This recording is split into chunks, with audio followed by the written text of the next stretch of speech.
பதில் சொல்லுங்க sir. 1 kilometre நடைபயிற்சி பண்ணினா எத்தனை கேலரி எரிக்கப்படும் தெரியுமா? 40லேருந்து 50 கேலரி மட்டும்தான். இதை எழுதி வச்சுக்கிடுங்க. சரியா? ஒரு கேள்வி கேட்குறேன்.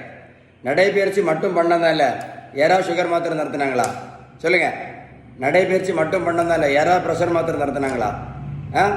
நடைபயிற்சி மட்டும் பண்ணதால யாராவது கெட்ட கொலஸ்ட்ரால் மாத்திரை நடத்தினாங்களா? இல்லை நடைபயிற்சி மட்டும் பண்ணதால் யாராவது இன்சுலின் நடத்தினாங்களா? இல்லை நடைபயிற்சி மட்டும் பண்ணதால் இந்த பானை வேற யாராவது குறைச்சாங்களா? சொல்லுங்கள். காது கொடுத்து கேளுங்க. சுகர், ப்ரெஷர், கெட்ட கொலஸ்ட்ரால், உடல் பருமன், இது எதனால் வருதுன்னு கேட்டால் இன்னைக்கு யாருக்குமே தெரியாது. அதுதான் ரொம்ப சங்கடமான விஷயம். கரெக்டாக கேட்டுடுங்க.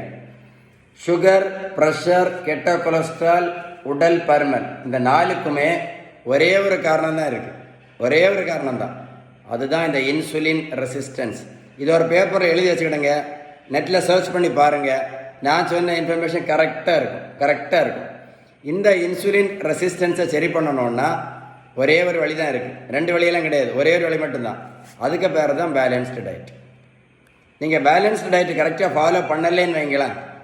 பேலன்ஸ்டு டயட் கரெக்டாக ஃபாலோ பண்ணலைன்னா முதல்ல 2 மாத்திரை, அப்புறம் 4 மாத்திரை, அப்புறம் அது 8 மாத்திரை ஆகும். கூட இன்சுலின் போட்டுகிட்டே இருக்க வேண்டியது இருக்குது. நான் சொன்ன இன்ஃபர்மேஷன் கரெக்டாக இருந்தால் கமெண்ட்ஸில் YES அப்படின்னு டைப் பண்ணி அனுப்புங்க. எதை மறந்தாலும் வீடியோ லைக் பண்ண மறந்துடாதுங்க. இந்த பேலன்ஸ் டயட்டை மறந்துடாதுங்க. எதை மறந்தாலும் இன்சுலின் ரெசிஸ்டன்ஸை மறந்துடாதுங்க.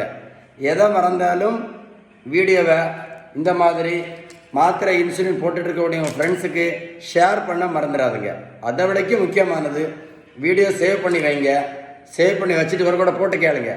அப்போ தான் இந்த இன்சுலின் ரெசிஸ்டன்ஸ் உங்கள் மைண்டில் கரெக்டாக ஏறும். கரெக்டாக இல்லையா? Stay tune with doctor Sheeban. எஸ்ன்னு டைப் பண்ணுங்கள் கமெண்ட்ஸில். ஓகே, ஷேர் பண்ண மறந்துடாதுங்க. Okay, stay tune.